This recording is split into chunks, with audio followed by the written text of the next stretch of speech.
أعوذ بالله السميع العليم من الشيطان الرجيم. بسم الله الرحمن الرحيم. والعصر إن الإنسان لفي خسر إلا الذين آمنوا وعملوا الصالحات وتواصوا بالحق وتواصوا بالصبر. اللهم لا علم لنا إلا ما علمتنا إنك أنت العليم الحكيم. اللهم وتب علينا إنك أنت التواب الرحيم. سبحانك لا نحصي ثناء عليك أنت كما أثنيت على نفسك. أنت المقدم وأنت المؤخر وأنت على كل شيء قدير. اللهم اجعل جمعنا هذا جمعا مرحوما والتفرق بعده تفرقا معصوما ولا تدع فينا شقيا ولا محروما. اللهم آمين. الله يجزيك الخير. أكرمك الله. شكرا. بسم الله الرحمن الرحيم. الحمد لله. In the name of Allah subhanahu wa ta'ala, the most compassionate, the most merciful, all praise and thanks are due to Him. And peace and blessings be upon His beloved Prophet Muhammad sallallahu alayhi wasallam. He who is guided by the will of Allah, no one can misguide him. And he who is misguided, no one can guide him except Allah subhanahu wa ta'ala. I bear witness that there is no God but Allah and Muhammad is His messenger. Assalamu alaikum. Medicine, my path to paradise. This is the general title. Jazakumullah khair. Basically, my existence with you, it could be the only time in my life. So I'm as an academic, I always do my best to work on the base that, and it could be just the final time and the last time. So I do not waste my time with tiny details. I go to the general principles, mainly. So we have about 1 hour, inshallah. 1 hour, me delivering my speech. Then after that, inshallah, similar time, more or less, for a Q&A sessions, in case if we have. Now, first of all, Prophet Muhammad ﷺ taught us that man la yashkuru an-nasa la yashkuru Allah. The one who does not say thanks to the people, is not thanking Allah subhanahu wa ta'ala. فَجَزَاكُمُ اللَّهُ خَيْرًا. Thank you very much for anyone. Brother Baha on top, because he's the only person that I know directly. And anyone behind the scene who were behind me being with you. جَزَاكُمُ اللَّهُ خَيْرًا. In case, if some of you don't know me, my name is Amjad Qourshah. I'm an associate professor in comparative religions and Islamic faith. I did my BA in Usul al-Din, Foundations of Religions, my master's degree in Tafsir al-Quran. Then I was in Jordan University. I was scholarship to do my PhD in comparative religions, Christian-Muslim relations in Birmingham in the UK, about 25 years ago. So I'm an associate professor in Jordan University. I've been there since the BA up to this time, about 35 years in Jordan University. So I'm teaching as a professor since about 20 years. I've been here in Canada. This is my beginning of my 7th year. Now, basically, my field is faith, ethics, religions, thoughts, philosophy, and not fiqh. Which means I'm not here to answer any question has to do with the very technical fiqh issue, such as what is the Islamic rulings regarding such and such. No. This needs a mufti or a council of ulama. Practical thing. Am I allowed to sign on the euthanasia, al-qatl al-rahim, or the merciful killing? Do I have the right to do it? Yes, no. Legally, it's against the law, with the law. Do I know? Do I have the right? Yes, no. This is not my business. It's not my field, aslan. So I'm here in this coming 55 minutes, because I have already lost 5 minutes, to send you encapsulated message revolves around the why, because your world is the how. I repeat. Basically, as students of medicine, mainly you work with the how. You spend most of your life to know how to do it. My job is try just to pay your attention to the why you do it. So basically, I'm in the area of philosophy, the area of intention, the area of spirituality, the area of motivation. Okay? So it could be maybe something new to some of you, but I believe maybe the common ground between us as Muslims, generally you know it. My point could be just gathering the things in front of you, then doing an intensive paying attention to something. It might not having the value that it deserves in your priorities. This could be the job. Type. So it will be messages. Initially, it will seem as if they are separated messages. At the end, I'm portraying like a mosaic, okay? You will see it at the end. So, but each one seems to be separated message. So, message number 1. What pushed me personally, and by the way, as a university professor, an academic professor who did hundreds and thousands of private and public speeches in his life, number 1 faculty that I used to give lectures outside my faculty is the Faculty of Medicine. The reason, basically, is the following. 2003, 2004 or 5, I forgot, about 15 more or 20 years ago, I used to be very, very busy in giving lectures. So most of the students in other faculty used to ask me to give lectures in their faculties. So it happened just, one of my students who used to attend some of my classes, she was doing her BA in physiotherapy. She asked me twice or 3 times, can you come to our faculty to give? So I kept apologizing because my schedule was extremely busy. Then she felt a little bit angry. She thought that I'm just ignoring the faculty of basically, you know, we call them الكليات الطبية, you know, the medical faculties in general, physiotherapy, the dentistry, the you know, all of this. So she told me 2 stories. These 2 stories pushed me to change my complete attitude and to put medical faculties on the priorities of my life outside the Sharia. What was the 2 quick incidents which I will build the motivation of my whole lecture? 2 incidents, she gave me in details about 2 incidents in the hospital of my university, Jordan University. 2 cases, they had very painful suffering, and both of them, they committed suicide from the 6th floor because they were not able to deal with pain. So when she came to me, she was explaining, this is what she said. She said, Doctor, I want just to tell you, in average, in that floor where these 2 people committed suicide, the average of the staff that they deal with this X situation, a very complicated medical thing, I don't know what is it now. She explained to me in Arabic. I can't repeat it, it's very complicated. I don't know the terminology in English, okay? But it was very complicated, very painful, where the immunity system will start attacking the body instead of preventing the body. So she gave me details, so it's very painful. Whatever medicine you give, nothing will reduce the pain. It's very horrible. Anyway, she said both of them committed suicide in different times, but from the 6th floor. This is what she said. She said, look, doctor, the average of the medical staff, starting from the specialists up to any nurse or anyone who's working in the medical staff, there are 17 categories they deal with these patients. You know, 17. She said none of them came to his mind to speak with him about reward in case if he accepted the pain as qada and qadar from Allah. None of them was talking about takfir al-dhunub, the expiation of your, uplifting your ajal, patience, sabr, bala, qada, whatever, nothing. He just suffering pain, morphine, heroin, whatever, nothing is working. So, you know, shaitan comes. We never know what happens with them, but he committed suicide. So her message was, if the doctor or the nurse or the one who's specialist in the x-ray or whatever, anyone who's dealing with him, imagine everyone sees him at least once a day.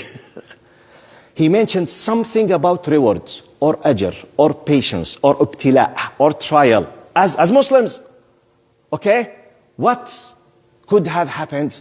Allah knows. So this opened my eyes to how serious this area and how important someone like myself should be. So I gave the highest repeatable number of lectures with the title of أخلاقيات المهن الطبية, the ethics, the morals of the, let's say, you know, the medical faculties in general, the medical works in general. This is the biggest motivation for me. It's about 20 years ago. طيب. Now, next message. As I said, the fiqh issues needs experts. For example, you need an experienced fatwa if you want to discuss if this specific case of abortion is allowed or not allowed, or the plastic surgery, for example. In this, I'm not talking about those of car accidents, no, plastic surgery or cosmetic surgery, about the private part sometimes is very sensitive for the sake of beauty, okay? Some certain times, maybe, do I have the right to do it or not? Am I allowed to do it or not? In some specific cases, you need a mufti or a council of muftis. I'm here to speak about general rules that you can pick and choose whatever suits you, inshallah, bidn al-Mawla Azza wa Jal. Now, next message. Our common background, basically, between you and me now, I'm assuming that to the best of my knowledge, we are all Muslims, inshallah. True? Right. So we have a common background. So therefore, I need to highlight something very important for you, inshallah, as a future doctors, inshallah, what I call the reference points. The reference point related to what I said, I'm discussing the why now, not just necessarily the how. I know nothing about the how. The how is your job, it's your problem. My job is the why. The reference point means, نقطة المرجعية, to explain to you how important to let reference point clear in your mind as a doctor, as a future doctor, basically. What's the reference point? Reference point, basically, is that point in your mind where when you want to take a decision in your life, you go and consult and seek the advice. Shall I? Am I allowed? Is it acceptable? Is it legal? Is it illegal? Is it permissible? Is it not permissible? Why, when, how, what? This is reference. And we have, as human beings, different reference points. For example, theoretical example. If I'm an atheist, okay, and someone came to me and asked me, and I'm a doctor, and imagine that we are not living in this country and there's nothing to do with law. The law is not interfering in my business for whatever reason, theoretical example. So we have two examples, a believer and an atheist. The believer believes that life is given by God, and God is the one who takes the decision when it should be taken. An atheist believes that we came by the law of coincidence.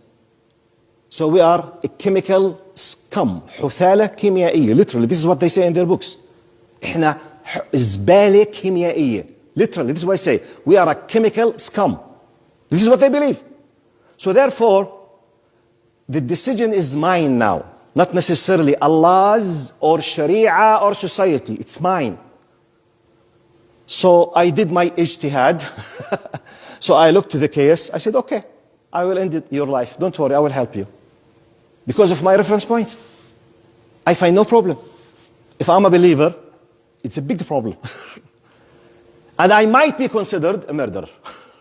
Woo, yes, your reference point.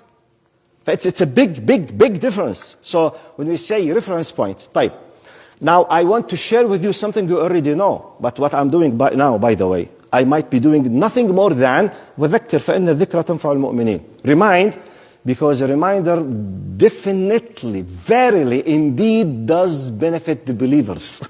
That's why we repeat 5 times prayer, we repeat Ramadan every year, we repeat the dhikr, we repeat because we forget. We have weakness, we have defects, we have, so we need someone to keep reminding us. One of the most important reference point in our major reference point, basically 2 things, we should know, which is applicable not just on you as medical doctors, no, on every one of us in all fields, but more specific in yours. Number 1, وما خلقت الجن والإنس إلا ليعبدون. Number 2, الذي خلق الموت والحياة ليبلوكم. This is 2, must start from. Indeed, if you are a believer, Allah says, your creator, my creator, the creator of the universe says,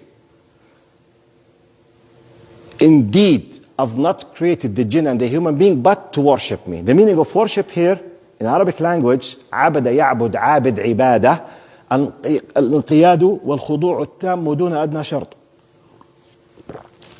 Full submission, full obedience and submission without any kind of preconditions. This is the meaning of ibadah. It's not just ritual worship. When you speak about ibadah, we are not discussing going to the masjid or praying in the mihrab or doing umrah. This is a simple part of ibadah. Be careful. Because some people, they say, alhamdulillah, he is abid. What do you mean by abid? He goes to umrah and hajj and then he prays. What about the rest of his life? Secular Muslim, cool secular Muslim. No. This is not ibadah. Ibadah generally, when Allah said, وَمَا خَلَقْتُ, which means I've not created you except to obey me. This is basic part. If a reference point is common. Number two, اللهم صل على الذي خلق الموت والحياة ليبلوكم. Allah created death and life so that you will be tested in a trial. We are continuously a trial. Your study is part of your test. Whether you are a cheerful, humble, or arrogant doctor is part of your test. Yes, it's part of your test. Ajr or wizr. Reward or sins, by default. The motivation why you decided to study medicine. I want to prestige. Plus, I want to thank Allah and I want to help the people. Let's modify it. Be careful. Prestige will be given by Allah. Be careful. Help. I want to thank Allah. May Allah accept from you. I want to help humanity. May Allah accept from you. Sheikh, I just want money. Be careful. What else? I don't care about anything else. You are fighting the rizq now. Because Allah might take it from you at any moment. Allah is testing you. This is part of our reference point. That's why I'm discussing the why. Okay, it's very important. It will give you the motivation, it will give you the power. This is, as I told you, general principles. I will not go in details in every single point. Type. Depending on the reference point, we will be able to decide. I'm not answering questions now. I'm just highlighting areas of problems. Yani, if I do share with you, you do share with me the reference point, for example, according to our reference point, it's indisputable that the body belongs or the property of Allah. Excuse me, Sheikh, this is my body. No, Habib, in Islam, this is not your body. What? Not your body. What? Yes. The body is amana, trust in your hand. It's part of the creation. That's why committing suicide is violating the divine law. Ooh. Yes. Depending on the faith reference point, I don't have the right. Depending on that, you can be aware now, how do we discuss the idea of abortion? I'm not discussing what was the reason of pregnancy now. This is not my point. There is a human being, a creature inside the womb. Do I have the right to throw it in the rubbish bin? Yes, no. Depending on what? Reference point. My body, حرة فيه. This is what? Reference point. In your reference point, you are not حرة. You have no freedom. This is a human being. Do we have exceptions? طبعا we have exceptions. فقهاء and ulama, they discuss it. The level of danger that could kill the mother or definitely will cause a harm by a specialist fiqh council and doctors. But I have no right to decide, okay, خلاص, okay, I don't want this pregnancy. يلا to the rubbish bin. Just half an hour in any clinic. No. It's not just haram. It's one of the major sins. Why? Because of the reference point. It's haram. Why? Because I believe that I don't own it. That's why, by the way, just on the margin, to understand, when we agree on the reference point, why the classical tattoos are prohibited. I'm not talking about all types of tattoos. Some tattoos are just coloring. In old-fashioned tattoos, if you know, they used to poison underneath the skin using a special poisoning material with needles under the skin. The old classical tattoos, which means it harms the skin up to the end of your life.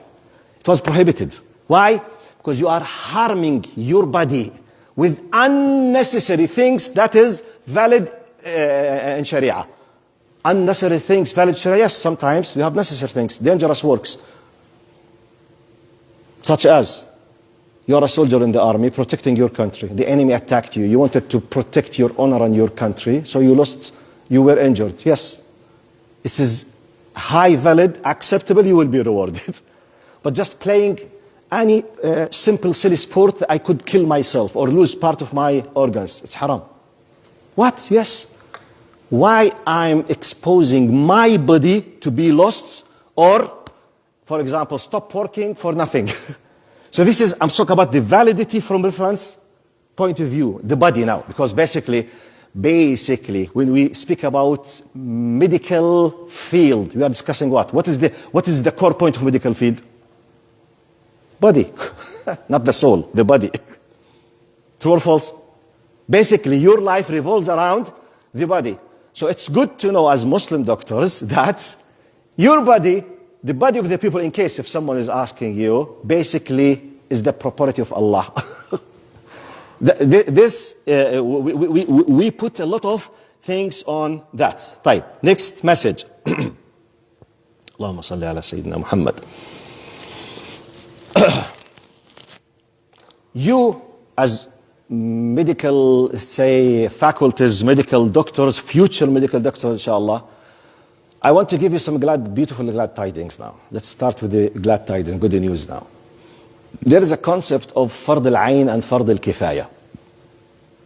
Is there anyone who understands what does it mean exactly? Fard al-kifaya versus fard al-ayn? Do you know? Do you know, Baha? What does it mean? Fard al-ayn is something that's mandatory upon every single Muslim. Yes. And fard al-kifaya is if enough Muslims do it, then it falls, no one has to pay. There's no sin for everyone else. But if not enough people do it, then the sin is... Excellent. Jazakallah khair.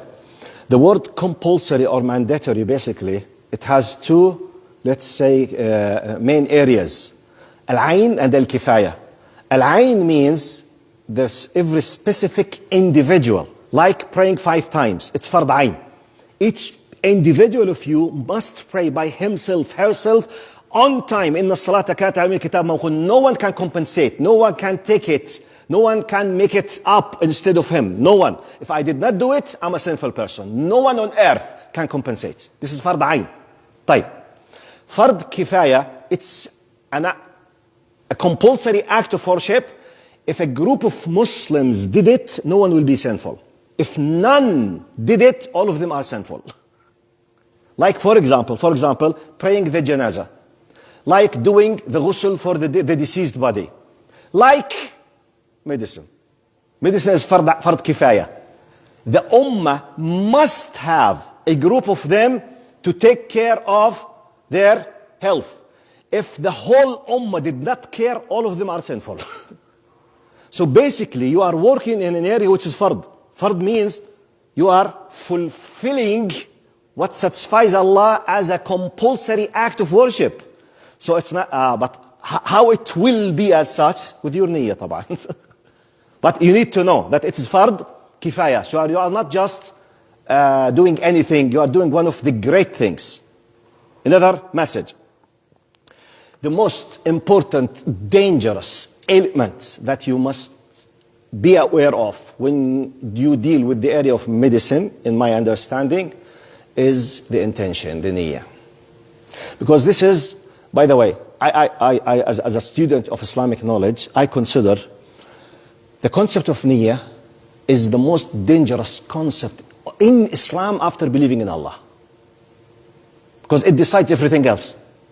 What is the niyyah intention? And the most important hadith, subhanallah, Imam Bukhari, rahimahullah, he was guided by Allah to choose hadith number 1 in Sahih al-Bukhari, إنما الأعمال بالنيات وإنما لكل امرئ ما نوى. Number 1.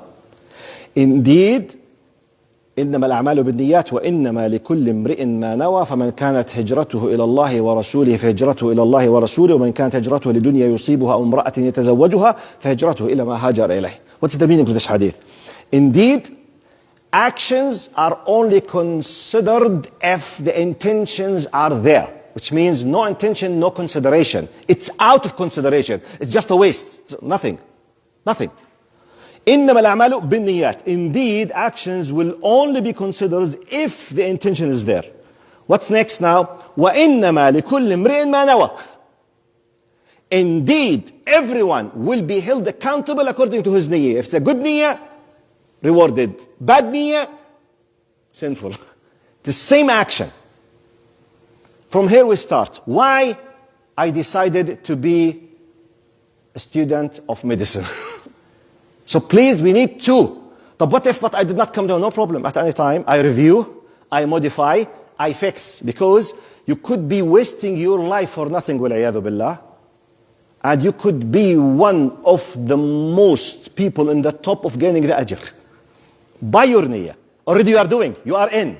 Okay? Modify your niyyah. Fix your niyyah. Purify your niyyah. So be careful. It's very, very dangerous. And by the way, I will tell you something. It's not a joke. It's a reality. In my university back, I was told by some students, it's very funny, but for example, I was told by, colleagues about their colleagues, they told them, in the faculty of pharmacology in my university, about 95% they are sisters, females. Just 5%. Just 5% are males. Some of the brothers, they apply for the faculty of pharmacology to enjoy having girlfriends full 5 years. With this intention. Explicitly they say it. Said, Allah, I want to enjoy 5 years with a fully, endorsed, acceptable social friendship with the sisters. All the time. Wherever you go, you speak with girls. Wallahi, I was told by some of them, we know that about him, brother. This is what? Intention. What kind of reward do you think he will be having? what kind of reward? Reward ايه يا عم? Reward mean. This is a real story. And could be applicable, as I said. Why do you want to be a doctor? Because my father wanted so. Excuse me? My father wanted. What about you? I don't care. Be careful. You might losing the ajr. But why did it so? Because it's the best way to be very rich quickly. Okay. Islam is not against you becoming multimillionaire. But be careful. What else? That's it. You are wasting your time. Be careful. Be careful. Add a new niyyah. Make it, fix it. Be careful. Why? I want to thank Allah. I want to help. And by the way, when I speak about niyyah, it's not just a philosophy. It's not theory. Because when you put a niyyah, you can't cheat Allah. If I said, for example, Ya Allah, I want to do this because I want to help people who are in need when I discover them. Type. You became a famous doctor. You have a series of clinics or a chain of clinics. Okay, in neighborhood, at least out of every 10, one comes, you know for sure they can't pay or they are very poor. What do? You remember your niyyah now? What was your niyyah? Yallah. Are you going to close your eye? You didn't take, for example, the examination test. You don't pay. You can. You are a multimillionaire now. Or say, hey, we don't accept filthy, dirty, poor people. There's no insurance. Please, out. So Allah will remind me. Say, Hajji, hey, do you remember your intention? Fulfill it now. I don't care. I will be punished. Wallahi. Tab, alhamdulillah, I'm fulfilling my niyyah. You will be you and the Sahaba exactly in the same level. So subhanallah, you need to be aware of this. So the most dangerous that we should start is the intention, the niyyah. Next one, tab. Allahumma salli ala Sayyidina Muhammad. Now, depending on the niyyah, and by the way, I will quote to you very quickly now 3 or 5 hadith, tell you about how beautiful, sensitive, dangerous, positively, your situation is. Apart from many other specialties and fields. I used to tell my students, in general, in Jordan University, tell them, look, you have a status no one else have it except you, medical doctor. They say, what is it? I said, look, people in general, take me an example, as a preacher, as a wa'id, as a sheikh, as a imam, whatever, call me whatever you want. I am someone who's using his tongue and his knowledge to address the people.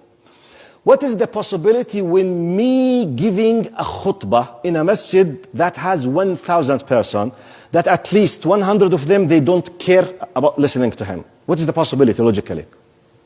Is it high or not? Yes or no? Type. What is the possibility that some of those who are sitting, listening to me, they don't care about what I'm saying? Or they are arrogant and they feel I'm just begging them because I want them to pay for the masjid or something. Look, to this sheikh. The only thing they say is donate, donate, donate. I don't care. He's a multi-billionaire and for him I'm nothing. What's the possibility? Very high.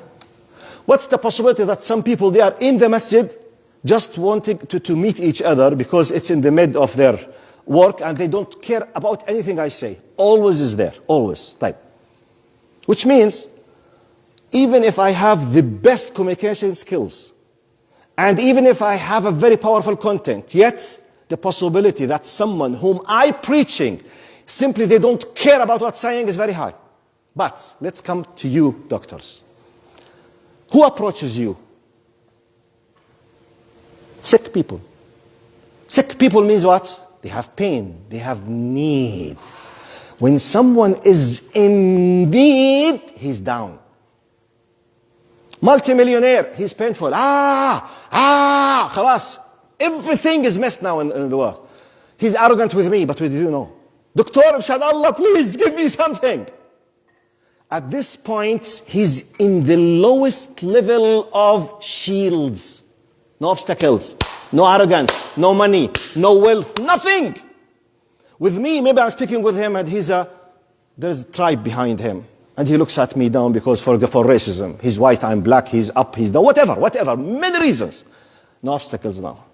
He's in pain. Screaming. At that point, any seed you plant will prosper. Because you have the authority now. I don't have it. You have it. Wallahi. I speak from experience. I spoke, it happened with me, subhanallah. I have a lot of details about what happens in hospitals. It happened not just because of my planning. May Allah, inshallah, descend His mercy upon my father and my mother. I spent an average 15 years taking my father and mother to the hospital because their medical insurance, it was under my coverage. So I was the one who's in charge of them for 15 years. So I used to go to the hospital an average 5 to 7 times a month, an average 1 to 3 hours each visit, sitting with doctors, and I was taking care of my full medication, emergency, operations, surgeries, everything for my mom and dad for 15 years. So I sat in hundreds of sessions with a specialist to understand, to explain to my dad and mom why they have to do, why they are not allowed to do so, the medication. So they used to take every day 32 pills of medicine, every day, 16. So can you imagine the world of pharmacology, the world of medicine, the emergency at least a year, every year, an average 3 to 7 times to the emergency, an average. Blood in the sugar, heart diseases and many things. So I was, because I'm a member in that university and all the doctors, they are my colleagues. So doors will open, they will speak freely with me. So I was witnessing tens and hundreds of cases, and they used to consult me sometimes from Sharia. So I collected the knowledge of what's happened behind the scenes about. So I'm not someone from outside so much, okay? That's why I'm addressing about something I claim that I really have a good idea. Not excellent like how you will be when you go inside, but at least I have a good idea. So, Allahumma salli ala Sayyidina Muhammad. Let me just, my point, and I'm doing analogy on myself. I myself, when I'm in pain, I think about nothing except just how to stop the pain.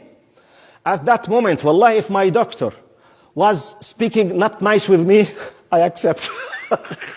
Arrogant, I accept. Nice, woo, I will appreciate. Whatever. He is the gate of reducing my pain. Why I'm saying that? Going to the 2 stories of suicide committing. I'm in pain. Who's in charge of me now? The doctor. Imagine at that point with a smile, taking care, baby. And I explain one of the hadith that I will explain to you now. Wallahi, it could be 10 or 100 times more influential than any preacher or da'i or sheikh outside. Because it came on time from the people who's in charge. So please keep this in your mind. Because you could be one of the most powerful da'iyas in your area 10 times than normal average one outside. Because of this, so keep it in your mind. Now, let me quote very quickly some of very well-known hadith as a glad tidings for you. One of them, من فرج عن مؤمن كربة من كرب الدنيا فرج الله عنه كربة من كرب يوم القيامة ومن يسر على معسر يسر الله عليه في الدنيا والآخرة ومن ستر مسلما ستره الله في الدنيا والآخرة والله في عون العبد ما دام العبد في عون أخيه. It's an amazing hadith. Sahih one. Whoever relieves a believer of a hardship from the hardships of this world, Allah will relieve him of a hardship from the hardships of the day of judgment. Whoever makes it easy for someone in difficulty, Allah will make it easy for him in this world and in the hereafter. Do you think there is any place of difficulty more than going to the hospital for especially old people and sick people? Difficulty not just the medication itself. No, everything, even administrative work. Where shall I go? What shall I do? Where is the application? Who's in charge? What I'm supposed to do? You know, people, they panic. They are afraid. And people in general, psychologically speaking, once sickness, especially the chronic diseases are mentioned, psychologically, what happens to them? Down. They need support. They need smiley face. They need a cheerful. They need a support. They need taking care. They need to work. So don't worry. Yes, it might be difficult. I know 1,000 cases we read in such and such. It takes 6 months, inshallah, and you will be okay. Don't worry, Ammo. Don't worry, Haji, Khalto, hello, whatever. Okay? Woo. Wallahi, as if you are saving them from a possible death. Because the people, generally, they are afraid from this area, psychologically speaking. And it has nothing to do with their wealth or health or even their level of education. Might be a professor in math, but once the possibility of a tumor happens, everything is blocked, khalas. Like a small child. You will be the best person now to redirect him. Imagine if an Arab born Muslim, professor of math who's atheist, came to you. Once cancer is mentioned, he's all about death. You just started speaking with him normally. You say, you know, I don't believe in these things. Why am I? Sorry, do you allow me to interfere in your privacy? Do you allow to discuss? No, I don't allow, but no one was able to convince me. He's afraid now. 2 sentences from you. 1 simple hadith. With a smile, could change him to return to his deen. Wallahi. And he will be scaling your hasanat, as if you made a Muslim convert. Wallahi. While I might spend 10 years with him, I could not ever change anything in his mind. Because of arrogance. No, there's no arrogance. He's down. طيب. Another hadith. Whoever makes it easy for someone in difficulty, Allah will make it easy for him in this world and in the hereafter. Another hadith. Imam Muslim rawah, Wallahu fi auni al-abdi ma kana al-abdu fi auni akhih. And Allah is in the aid of his servant as long the servant is in the aid of his brother. As long as you are helping, Allah is helping. General rule, principle. You want everything in your life, really, Allah to support you, use this tool, this power with the intention of supporting, making it easy, solve the problem, make it easy, or help. You are in the aid. Another hadith. And this is more specific for you. من عاد مريضا خاض في الرحمة فإذا قعد عنده استقر فيها. Look, Prophet Muhammad says, whoever visits a sick person immerses himself in mercy. And when he sits with them or with him, he remains settled in mercy. This is a metaphorical usage to tell you, if you as a believer decided to visit a sick person for the sake of Allah, as if you are in the ocean of mercy. Khada. You are swimming inside the mercy. It's a metaphor to tell that the amount of mercy, which means ajr, that you are receiving cannot be imagined. But what if you are working with them at 24 hours? What? If I visit, this is the ajr. But if I work with them, which means it's my work every day. Did you get it? Just a visit, the ajr is amazing. 24/7, all of my life. Wow. That's why I used to tell the students of medical faculties in Jordan, I said, Wallahi, I envy you in a good sense. Say, whoa, doctor, why? I say, Wallahi, because I resemble your status like someone who's going to a gold mine every day in the morning. What makes this gold mine special? That you don't have to dig. The gold is on the surface. Just take the bag, have the gold, go back. That's it. Every day. Wallahi. What? Yes. Do you know what does it mean? An old lady suffering from the pain. Not just the medical pain. Her kids threw her in the hospital. No one cares. And you just give her the smile and you took care of her instead of her parents. You know what does it mean? Her dua, what does it mean? Ya Rabbi, Ya Allah, يعطيك الجنة يا بني. May Allah forgive you. ضمنتها. Guarantee. Wallahi, I'm not joking. Because now, you know, why sometimes we say أوقات دعاء مستجاب. There's specific times dua will be accepted because of sincerity. When sincerity comes, when an immense need comes, I'm sincere. She's suffering. The pain. They throw her in the hospital. No one cares about her.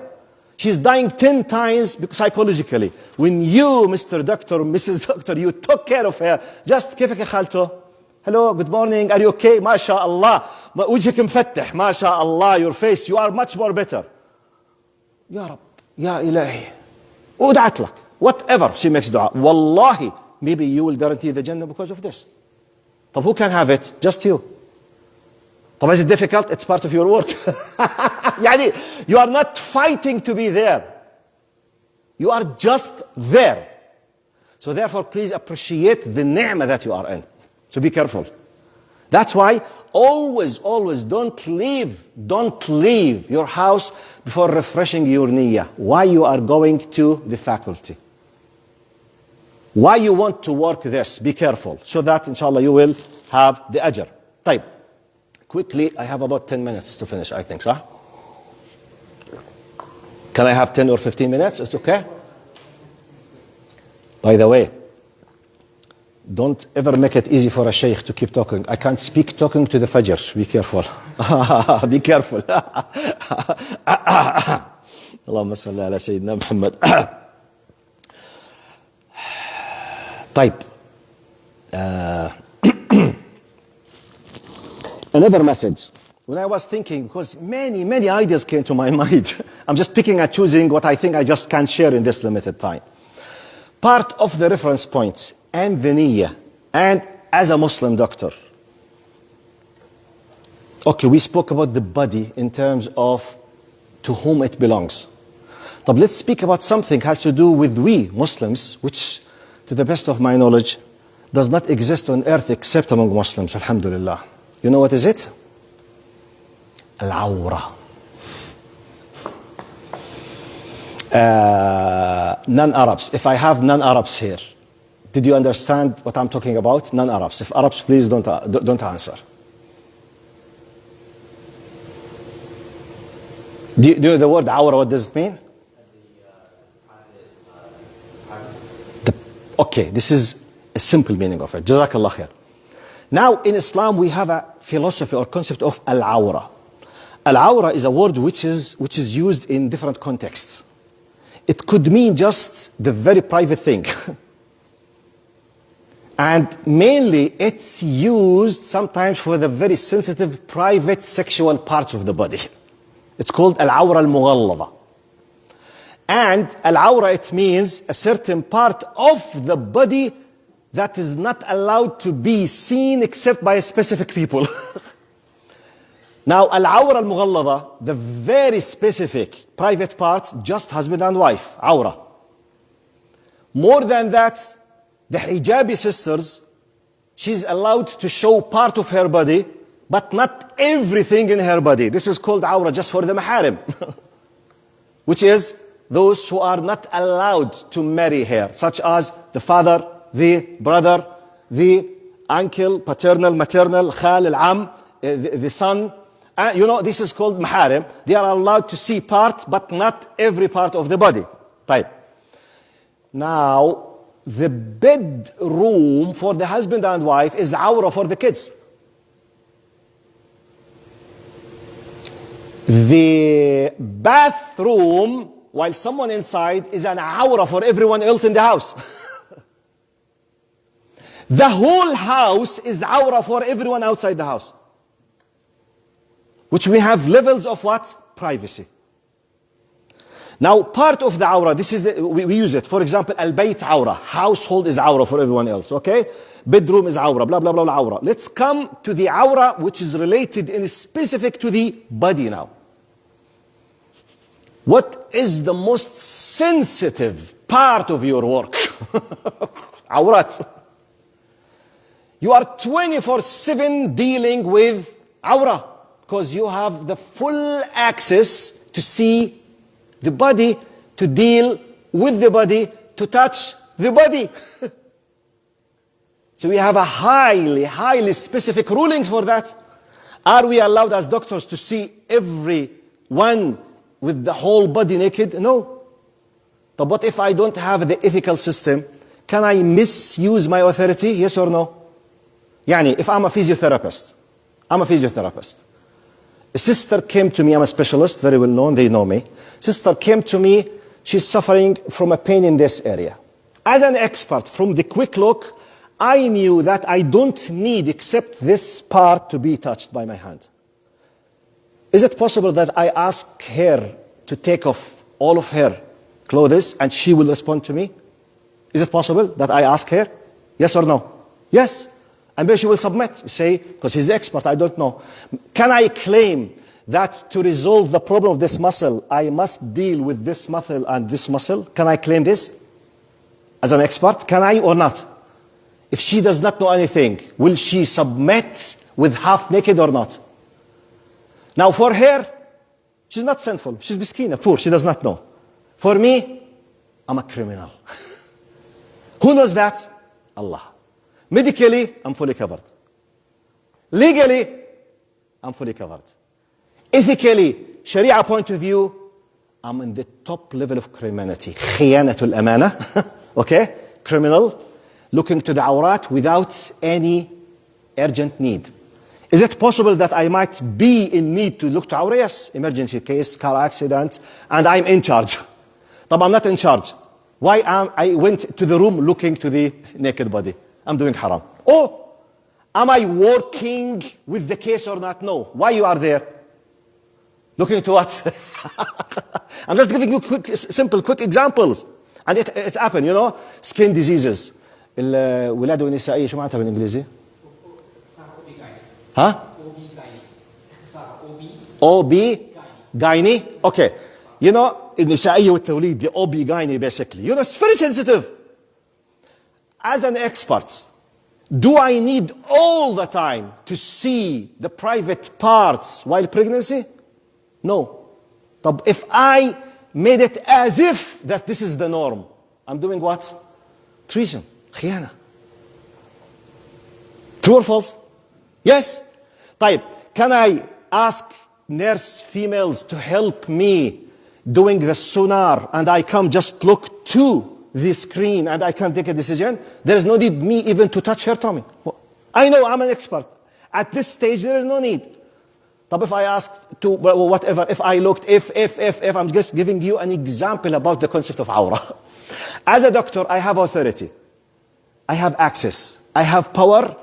I am covered with the law, but not with the divine law. Here comes the important to speak about ethical or the ethics or morals in the medical field from Islamic point of view. Because basically, in a non-religious one, this is part of the work, Sheikh. Don't be extremist. عادي, وشو فيها? No, it's not عادي. No. Don't ever ask anyone to uncover his body or her body, especially if a female looking at if a male dealing with a female. Here comes the disaster. That's why, because the concept of awra has no weight in other systems, you know what happens in many cases. You read, you listen to the disasters of misbehaving, misusing the authority. The beauty of Islam Islam is a preventive system and not just a curative system. We don't wait for the disaster to happen. Then you say, okay, how shall we solve it? No, Habibi. Allah designed a protective system in advance. That's why, for example, al-khalwa, it's prohibited in Islam. Between any two. What's the khalwa? The definition of khalwa, قال أن يجلس رجل وامرأة أجنبية عنه في مكان يأمنان من أن يطلع عليهما فيه أحد. It's prohibited for any male Muslim, okay, mature, to sit alone with any female in a place where they have full secure that no one can see them. But ya Sheikh, what about the intention? Intention is invalid now. The action itself is prohibited. What's this? It's a preventive system. We will not wait for millions of people to enjoy their khalwa, then a disaster will happen, then we say, okay, how can we solve it? No. We put the precaution. We put the standard. Why all airports on earth, they have security gates? What's this? Security what? Measurements. Precautions. How many times they discover disasters? Sometimes 1 out of 10 millions. They spend billions for security gates. The whole year, hardly they find maybe 5 cases a year. But why? Precaution. احتياط. This is Islam. Islam, I'm talking about, by the way, I'm talking about غض البصر, which is lowering the gaze. There's no need. Okay? Such as, wallahi, I know from my students as well. قسم الولادة شو اسمه؟ قسم الولادة في المستشفى. OB-GYN. You know the special department where, you know, the big hospitals sometimes on the spot at once you have about 15 operations. All of them, they are giving birth. Big hospitals. You are a student of medicine. You have the access to go there. True or false? Yes, you are in training. Type. There is no need for you to exist there. If you decide to go, what's the possibility of you will see a lot of haram things? Can I do it? Yes. Ooh. But what shall I do it? Fear Allah. This is the only thing I can tell you. Because legally you are allowed to be there. You have the access, you have the card, you have the swiping card. The law is allowing you, but now it comes the niyyah. Why you are there? This will affect what? Not just the awrat of the people, it will kill you. You will not enjoy modesty and purity when you get married because you didn't apply غض البصر, which is lower your gaze. We have غض البصر, we have the purity of the heart, we have the amana, the trust. We have tens, 5 cases. When you try to engage it with intention, seeking the ajr, all together will work in a perfect way. You will be a da'iyah. You will be a great model for Islam. And let me remind you about, please go and read about, in case if you did not hear about him, Abdurrahman Sumet. Abdurrahman Sumet, rahimahullah, is a Kuwaiti medical doctor. He left medicine in Kuwait and he became like a relief expert as a medical doctor in Africa. He worked 50 years in Africa. The estimate of those who reverted to Islam on his hands are 11 millions. Some of them, they say 15 millions. 50 years. Kuwaiti rich doctor. You know Kuwaiti means what? He can be sitting on an oil well, okay? He can be drinking oil. Wallahi. Which means multi-millionaire. He left Kuwait with all the prestige there and he worked where? In Africa. 50 years. He passed away. Can you imagine 11 millions? Through medicine, by the way. He was a da'iyah. He was helping the people in their medical health need. And subhanallah, and let's see now Gaza. Allah yakba'unhum. One of the great healers, what was? The medical staff. And I forget his name, the Iraqi doctor, who insisted to stay the 15 months. Please search just the Iraqi doctor. He did 1,000 operations شو بيسموها اللي هي إعادة الأعضاء. يعني انقطع العضو ورد ركبه شو بيسموه؟ ها؟ reconstruction of the organs. He did 1,000 operations of reconstruction. 1,000. طيب, who was more beneficial to the poor and needy people of Gaza, me or him? Seriously, I'm the one speaking, blah, blah, blah, blah, or him. 1,000. 1,000. Maybe by one of them, inshallah, he guaranteed the Jannah. You never know. You never know. But everyone works in his field. طيب. And I think I finished. اللهم صل على سيدنا محمد. Yes, خلاص, I finished. صلى الله على سيدنا محمد وعلى آله وصحبه وسلم تسليما كثيرا. I think I spoke for 1 hour and 5 minutes. But anyway, in case if you have questions, I will be more than happy in case if I know طبعا the answer. Because definitely I don't know everything. Finito. Do you have any questions? Please تفضلوا. Or comments, or additions, or... تفضل يا.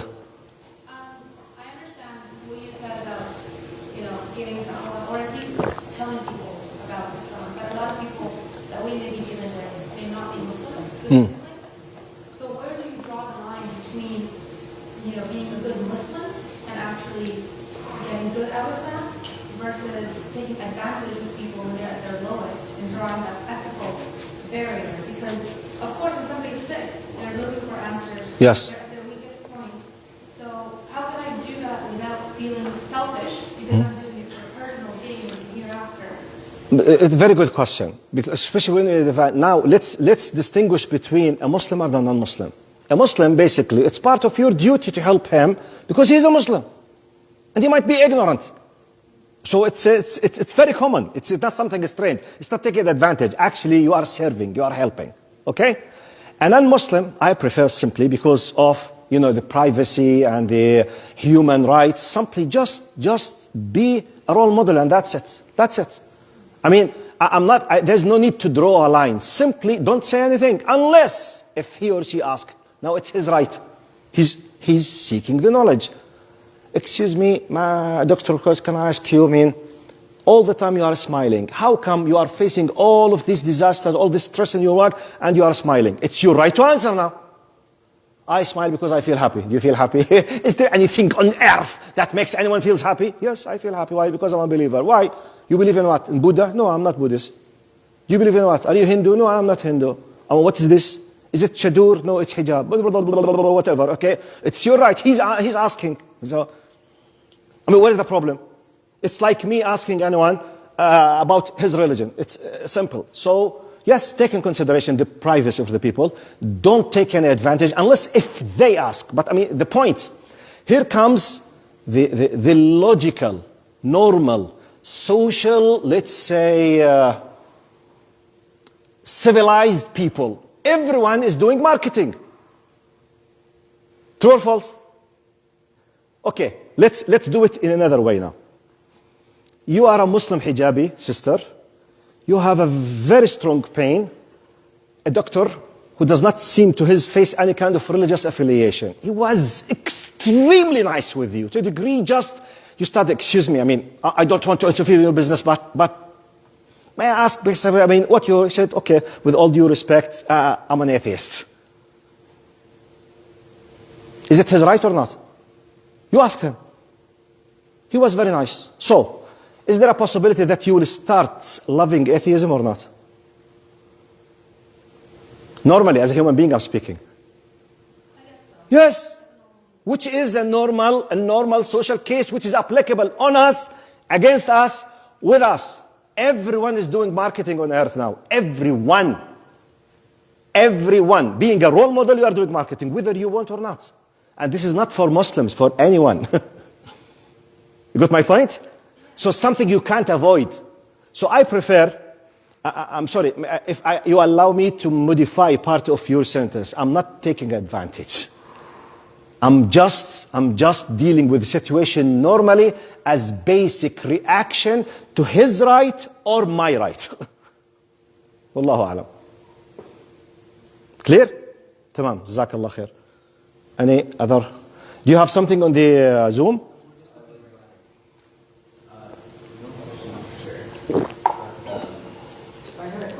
Yes.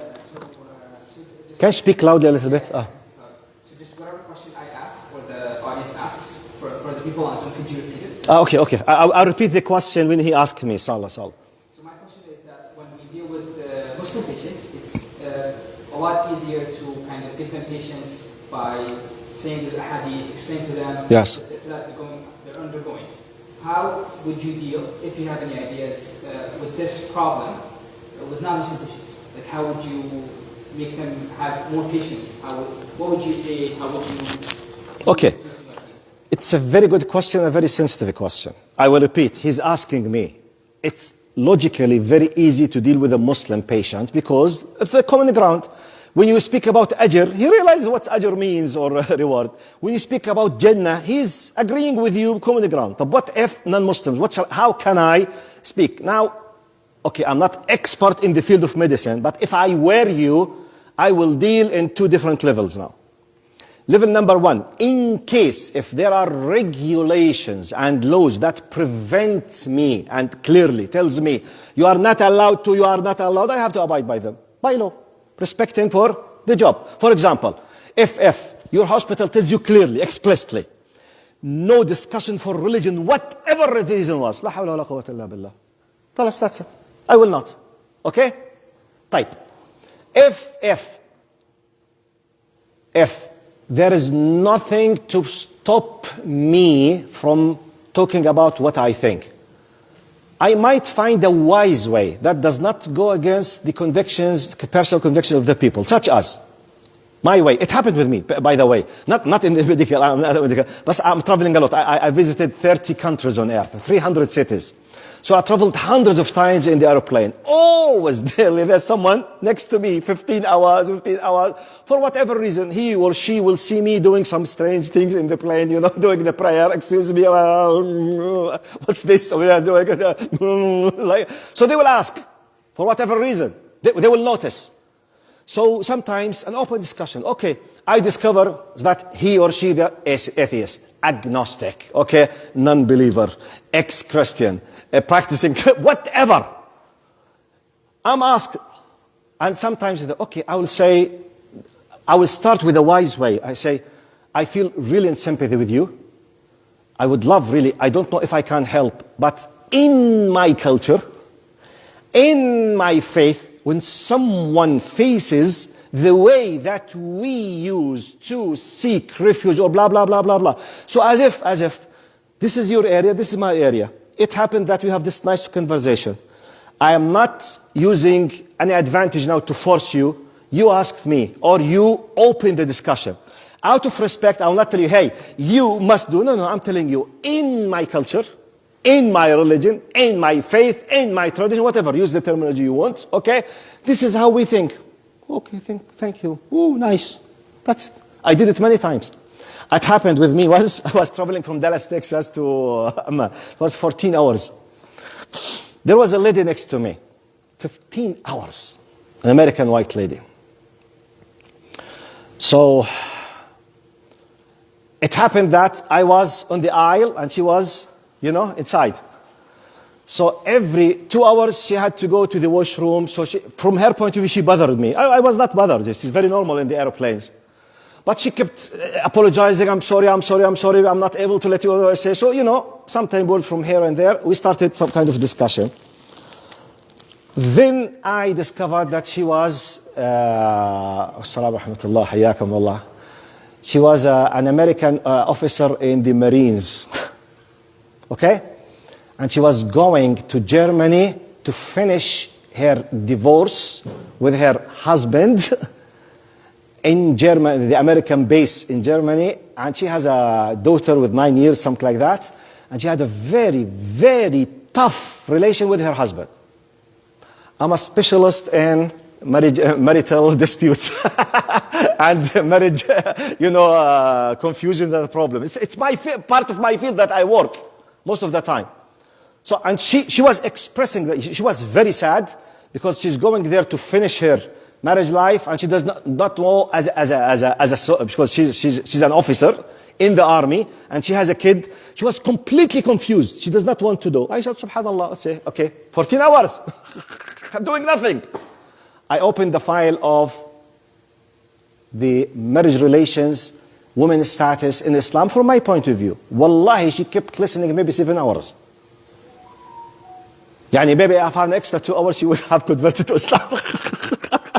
But I mean, this is not the point. The point, I did not push her. She expressed her sorrow. She was very sad. And she started talking. I mean, I'm just sitting there. What's going on? She started talking. What can I do? I'm not forcing anyone. I'm not pushing anyone. She's complaining. And as if she's seeking what? Some kind of help from anyone. Sometimes just complaining, and someone is listening, and itself it's part of the healing. So, okay, it happened by the will of Allah. I'm expert in this. Literally expert. I'm doing marriage counseling since 42 years. So I opened the file. I started telling her, with all due respect, this is how we solve our problems, depending on that and that and that. What is the problem? No one forced her. She started complaining. She asked.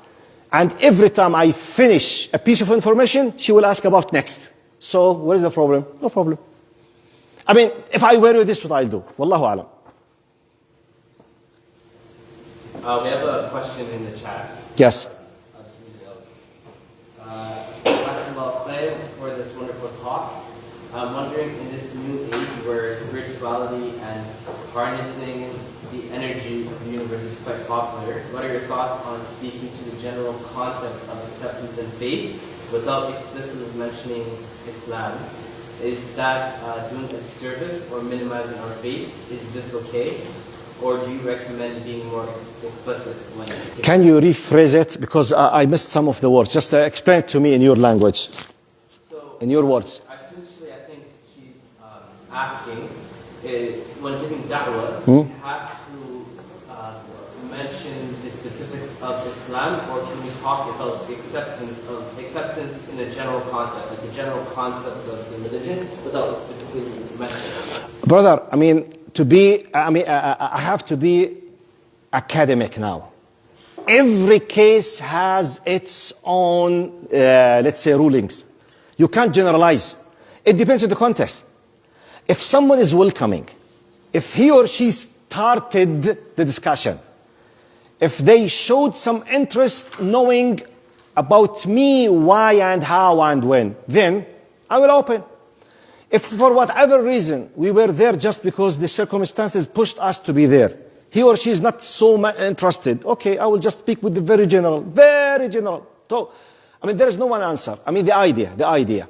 Be wise, be ready, be proud of what you have, help when there is a need, answer if there is need, and if it's open, and do ijtihad. What do I mean by ijtihad? Put the best efforts. Sometimes if the area is blank and open and no one is preventing or suggesting, it's your decision. If there is be wise. First of all, I said be wise, because sometimes, the cultures, some cultures, they do not allow, they do not accept, they do not welcome, getting into or delving into the privacy for the people. So I do respect. So all the time, the idea, purify your niyyah, be ready to make da'wah, not necessarily making da'wah orally. By being an excellent Muslim doctor, you are already making a da'wah. But if you want to be more explicit, my answer, it depends on the context. Am I welcomed? Yes or no? Are they ready to listen? Yes or no? Did they ask for that? Yes or no? Depending on that, I take a decision. Could I make a mistake? Yes. Then I take care next time. Wallahu alam. That's why Allah subhanahu wa ta'ala says in the Quran, "Ud'u ila sabili rabbika bil hikmah wal maw'izah al hasana." Allah subhanahu wa ta'ala called to the cause of your Lord with wisdom and the good preach, or the good word. Because Allah put first what? Wisdom. Wisdom before the nice good preach. Before sometimes nice good preach. Without wisdom, it could cause harm. So wisdom, one of the best definition of wisdom, to do or to put the right thing in the right place in the right manner for the right person. So you have at least 4 elements I need to calculate in math. Okay, excellent story, not the right time.